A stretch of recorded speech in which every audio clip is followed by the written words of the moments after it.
Hey guys, Karolyne Roberts here, and this video has been a long time coming.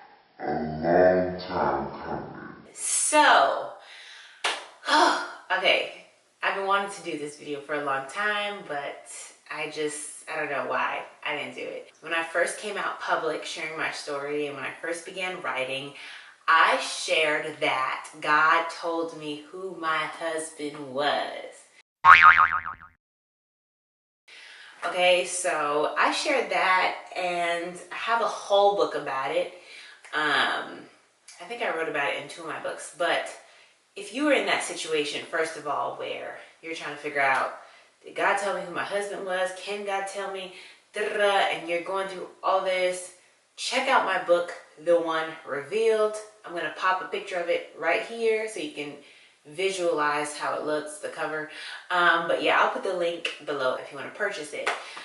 But since releasing my book, and deep down inside, like when I see people talk about this and when this question comes up, like low-key, I feel like I started a conversation, because ever since I wrote my book and ever since I started sharing my story about how God told me who my husband was, everyone came out of the woodworks and started saying that God told them who their husband was, and just everyone started talking about it. So I feel like I started this conversation, so I need to continue talking about it and give different sides to it, because I don't want to give just one-sided information, and I don't want to lead anybody astray. And my husband, by the way, he was surprised to find out it was a thing, because I was like, babe, a lot of people now are talking about, whether or not God can tell a woman who her husband is, and they're saying it's not true, that it can't happen.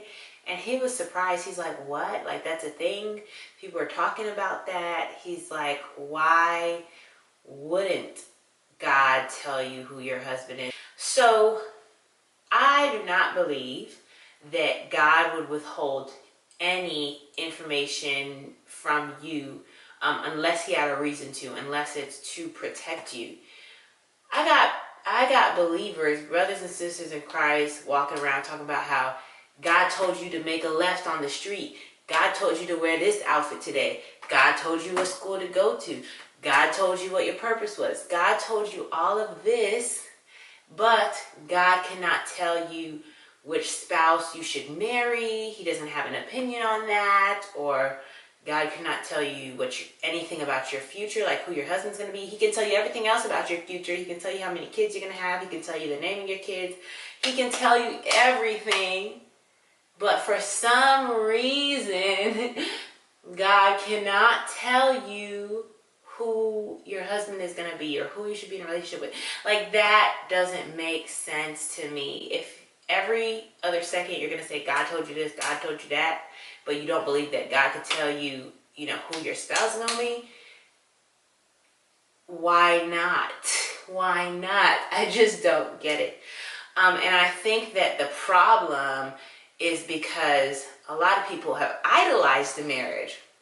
So because we have idolized marriage and we've placed it on a pedestal, and we've placed being in a relationship on a pedestal, and we act like singleness is a disease, because of that, we feel like that is too good of information for God to tell us. Like, oh man, God told me who my husband is. That can't be true because it's just too good. When he did tell me, the feeling I got was, man, this is so good information. Like, why would he tell me this? Like, I felt like I almost didn't deserve to know that. I felt like it was too good to be true. So one thing that I want to share with you guys, though, is what not to do. So if God does tell you who your husband is, or you think that God's telling you, because sometimes we might be wrong. And I always share that before my husband, I was engaged to someone else, and I thought he was the one, and honey boo, he was not the one, girl.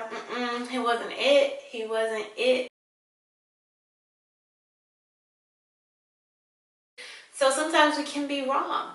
And that's why what I'm about to share of what not to do if you believe that God is telling you this or leading you in this direction, why it's important, because you might be wrong.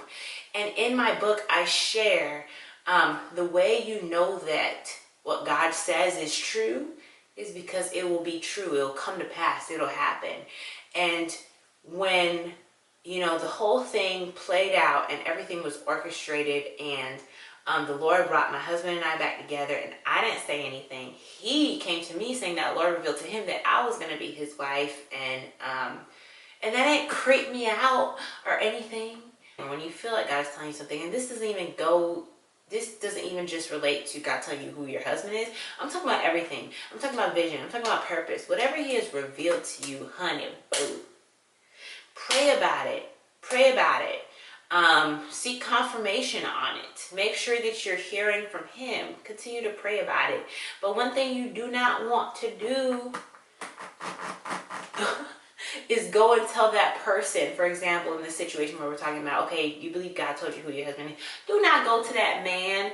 There's several reasons why you don't want to do that. Number one, because he's a man. Even if God told you, you still want him to know for himself, so that, if you guys do move forward in your relationship, it's not like he's hearing God through you. He's hearing God for himself. You want a man that can hear God for himself. You don't want to lead the situation, so you want to give him the opportunity to lead the situation. If up front you're like, this is what God told me, this is what he said, this is what we need to do, you're already, setting the wrong atmosphere for your relationship. If you trust God enough, and if you believe that your relationship with God is strong enough to even hear him say things like that, then you should trust him enough to carry it out and to, work on the person or whatever it may be. You can't trust that you hear God enough to tell you this pertinent information, but then not trust that he's going to bring it to pass.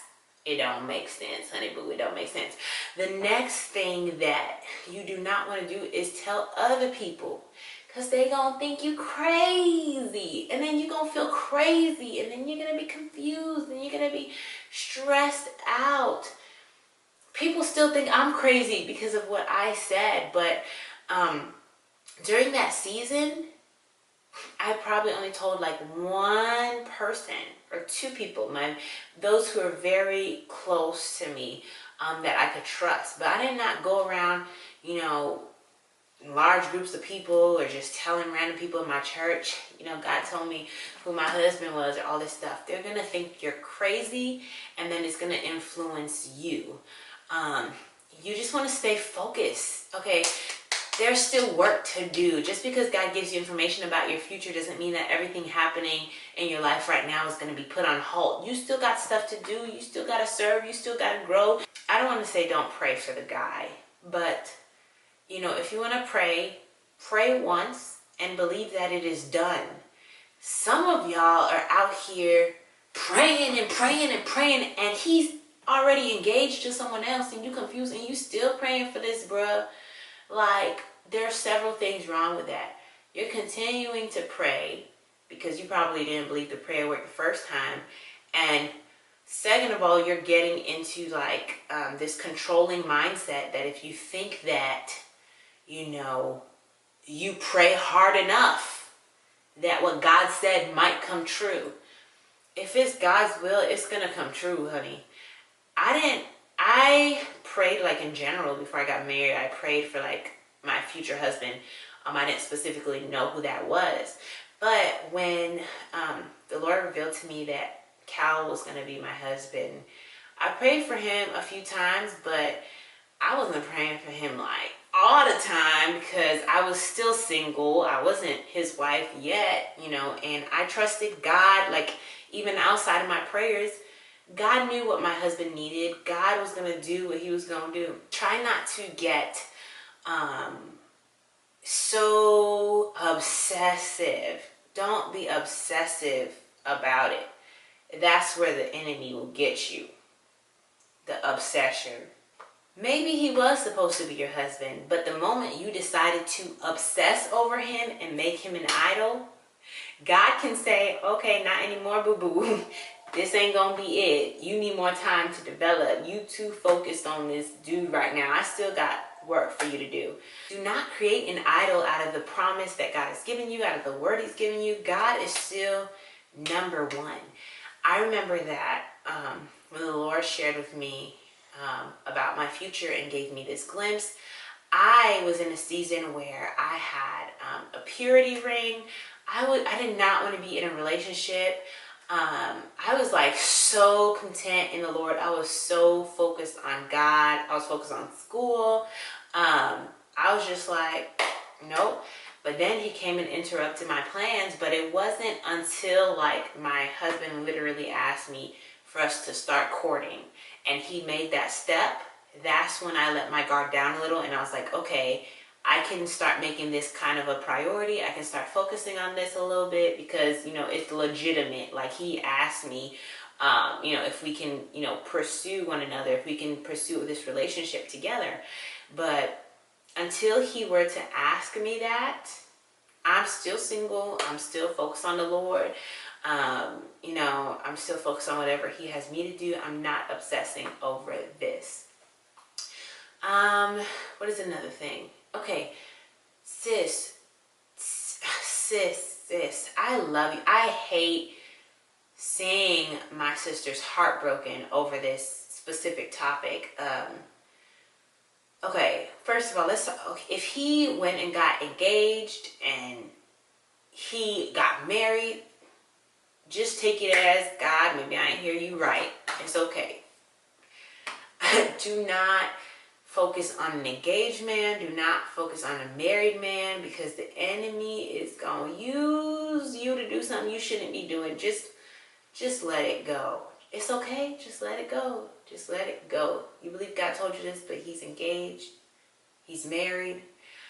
I'm not saying this because I don't have faith in what God has in store from you.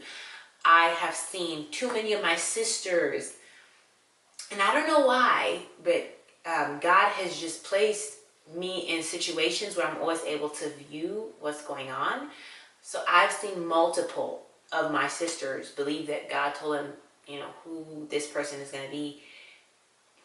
They happily married 3-4 years down the road, happily married, got kids and stuff. Like, no, I don't want that for you, sis.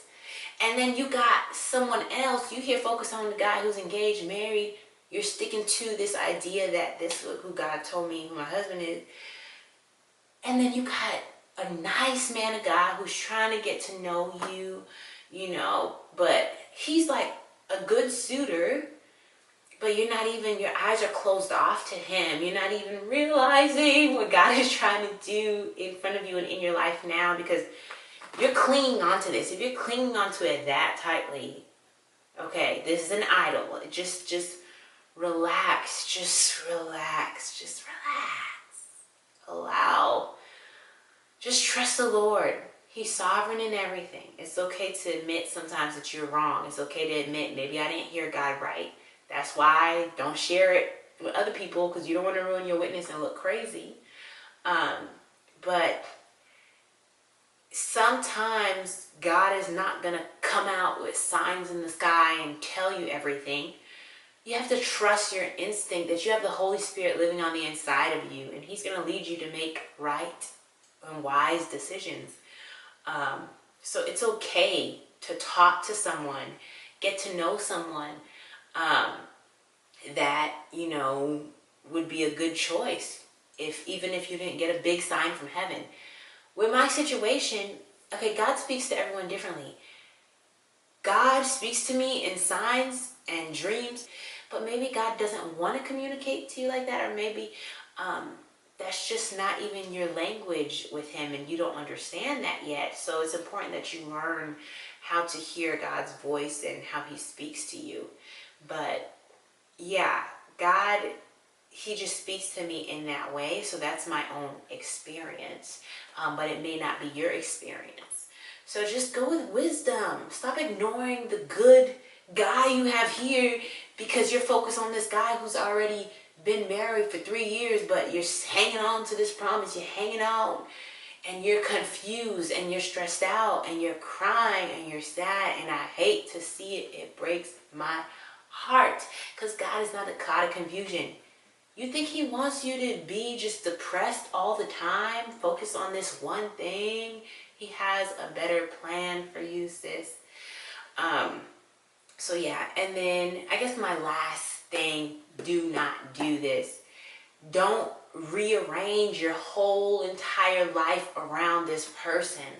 Don't try to move to their church, or unless you know God is calling you to that specific church for a reason outside of this guy. But don't try to move to a different country to meet him, or that is manipulation. Do not allow Jezebel's spirit to seep in. Do not manipulate the situation just so it could work out.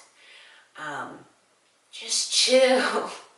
Just chill and let it be, and let God do his thing, because his way is the best. He knows what's best for you, and he wants to give you the desires of your heart, but you have to desire him first so that his desires become your desires. But yeah, I feel so good that I got this off my chest. And if you guys want to hear more videos about this, or just about what I did during the waiting process, I don't know, just any tips concerning this, leave it in the comment section below. Yeah, I just had to have this, real talk, a little powwow with my sisters, because it breaks my heart to see y'all confused and missing out and crying and sad. But I also do not want you to get discouraged and thinking that God doesn't have a plan for you. I don't want you to get discouraged and thinking that God cannot speak to you, because he can definitely speak to you about those things. But there's just a way to go about it in wisdom and grace until that promise comes to pass. All right, so that's it for now. Until next time. Oh yeah, don't forget to rate this a thumbs up if you liked it, and subscribe to my channel. Bye.